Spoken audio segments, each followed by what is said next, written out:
올 상반기에 405조 정도의 돈을 정부에서 푼다고 합니다. 꼭 코로나 때와 같은 상황이 될 것 같아요.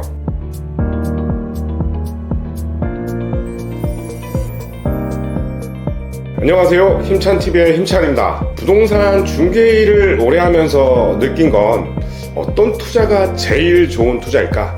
또 저분은 어떻게 큰 부자가 되었지? 15년 넘게 일하면서 시장이 어려울 때도 있었고 또 좋았을 때도 있었잖아요. 그런데 제가 아는 큰 부자들은 과감했던 분들이었어요. 자, 그럼 제가 만났던 부자들은 어떻게 투자를 잘해서 큰 부자가 되었는지 오늘은 그 이야기를 해보겠습니다. 부동산은 정치적인 여건, 경제적인 여건에 따라 상당히 민감한데 시기가 좋아 투자를 해서 정말 단타로 큰 돈을 번 분도 있고요. 또 그걸 따라하다가 시기의 끝에 들어와서 또 힘들어하는 분들도 많이 봤습니다. 자, 그럼 수백억 자산가들은 어떻게 큰 부자가 되었을까요? 첫 번째, 남들과 반대로 행동하라. 천억 자산가인 세이노님은 내가 부자가 된 것은 부자들의 특성을 따라했기 때문이 아니라 가난한 사람들의 특성을 기를 쓰고 따라하지 않았기 때문이다. 제가 좋아하는 세이노님이 하신 말씀인데요.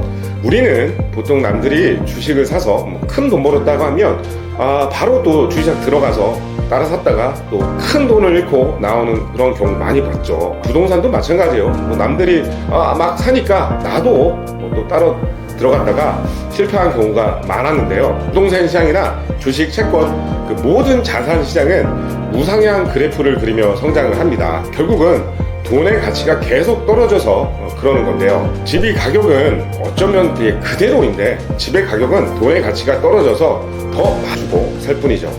그래서 더 많은 돈을 주고 집을 바꿀 뿐입니다. 재작년에 7,000원 주고 해장국 사 먹었는데 올해는 10,000원을 줘야 해장국을 사 먹었다면 해장국의 가치가 올라간 게 아니라 돈의 가치가 떨어져서 더 많은 돈을 주고 해장국을 바꿔야 했던 것입니다.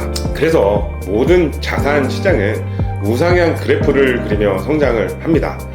물론 우상향 그래프 중 내려가는 시기도 있어요.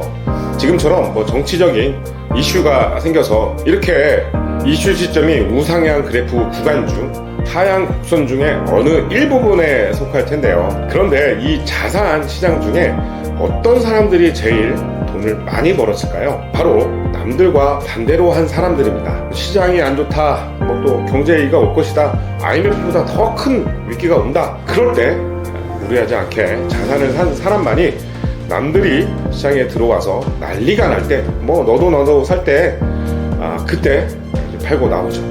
이런 분들이 제일 돈을 많이 벌었습니다. 어쩌면 지금 현재 시장 상황이 딱 그 시점과 같기도 합니다. 내년엔 금리 인하가 될 것이고요. 또 현재 정치적으로 경기가 너무 안 좋죠. 올 상반기에 405조 정도의 돈을 정부에서 푼다고 합니다. 꼭 코로나 때와 같은 상황이 될 것 같아요. 그래서 올 하반기가 기회일 수 있다고 저는 생각이 됩니다. 부동산은 다른 자산과 달리 안전자산이라 불리기 때문에 매물만 잘 찾고 무리하게 투자하지 않는다면 실패 확률이 없습니다. 짜장면 가격이 6,000원이라면 10년 뒤에 짜장면 가격은 3만원이 더 될 수도 있어요.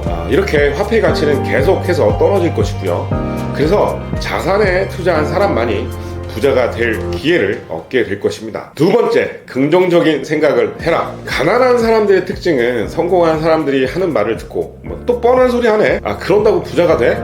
그게 나랑 무슨 상관인데, 저 인간 또 강의팔이 하고 있네, 또 성공팔이 하고 있네, 이렇게 비하하고 욕하는 사람들은 기회가 와도 그저 비난만 하고 있을 거예요. 심리학에서 인간이란 어렵다고 인식한 일은 절대 해낼 수 없는 존재라고 하는데요. 그 이유는 안 된다, 할 수 없다, 이렇게 생각하는 순간 머릿속에는 안 되는 모습을 먼저 떠올린다고 합니다. 따라서 안 되는 상상을 한 이후부터는 이미 난 못해, 내가 어떻게 하겠어, 이렇게 단정을 하고 마음 먹었던 생각을 그냥 포기해버린 것이죠. 미국의 어느 한 회사에서 이런 실험을 했다고 합니다. 미국에서 성공한 사람들은 정말 무슨 생각을 할까? 그래서 36만 명을 모집을 해서 사람들한테 실험을 한 거예요. 당신 지금 무슨 생각을 합니까? 이렇게 묻는 거예요. 이걸 일주일에 한 번씩 중간 체크를 했는데요. 그럼 그들의 생각의 흐름이 나오잖아요. 그때 36만 명 중에서 가장 최상의 클래스 10%는 나는 어떻게 하면 내 연봉을 더 올릴 수 있을까? 또 나는 어떻게 하면 내 건강을 증진시킬 수 있을까? 또 난 어떻게 하면 내 가족들과 행복한 시간을 보내볼까? 또 나는 어떻게 하면 부자가 될 수 있을까? 이렇게 발전, 개선, 진보에 관한 얘기를 계속 하는 거예요. 그러니까 딱 이런 단어가 나오죠. 어떻게 하면 더 잘 될까?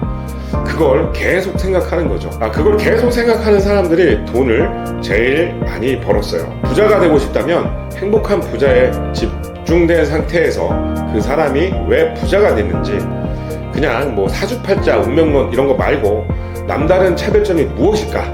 이런 사람들이 계속해서 되고 싶은 걸 생각하고 또 고민하고 연구해서 그렇게 부자가 될 수 있는 방법을 찾게 된 것입니다. 세 번째, 기회라고 생각했다면 주저 말자. 기회는 과감한 사람을 좋아합니다. 일단이 빠르고요. 실행이 즉각적입니다. 이 사람들은 뭘 하든 시도가 빠른데요. 오늘 주어진 시간에 최선을 다하고 마치 내일은 없는 것처럼 실행을 합니다. 그들은 완벽하지 않고 오히려 불확실하다는 생각이 들 때 행동을 빠르게 합니다. 그게 맞는지 아닌지를 따지며 주저하기보다 바로 행동으로 옮기죠.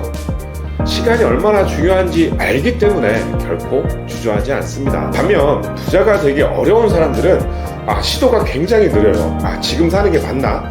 내가 잘하는 걸까? 실패하면 어쩌지? 이와 같은 걱정을 하느라 시간을 낭비하고 또 꼬리에 꼬리를 물며 시도를 못합니다. 생각하라 그리고 부자가 되어라의 저자 나폴레옹 힐은 결단력이 빠르고 끈기 있는 사람만이 부를 쟁취한다 했죠. 결국 실패하더라도 행동하는 사람만이 시행착오를 통해 더 배우고 더 정진하며 성취하게 되는 것입니다. 부자가 될 사람들은 꾸물거리지 않습니다. 그냥 곧바로 행동을 바로 취합니다. 이처럼 불확실하다고 느낄 때 행동할 수 있다면 당신은 부자가 되실 수 있습니다. 부자가 될 사람들은 이렇게 행동을 했기 때문에 큰 부자가 되었고요. 자, 오늘 영상 내용을 간략히 요약하고 마무리하도록 하겠습니다. 첫 번째, 남들과 반대로 행동하라. 두 번째, 긍정적인 생각을 해라. 세 번째, 기회라고 생각했다면 주저 말자. 부자가 된 사람들과 내 삶에 비추어 보았을 때 어떠신가요? 결국 부자와 가난은 내 선택인 것입니다. 무엇을 선택할지는 오롯이 내 몫인 거죠.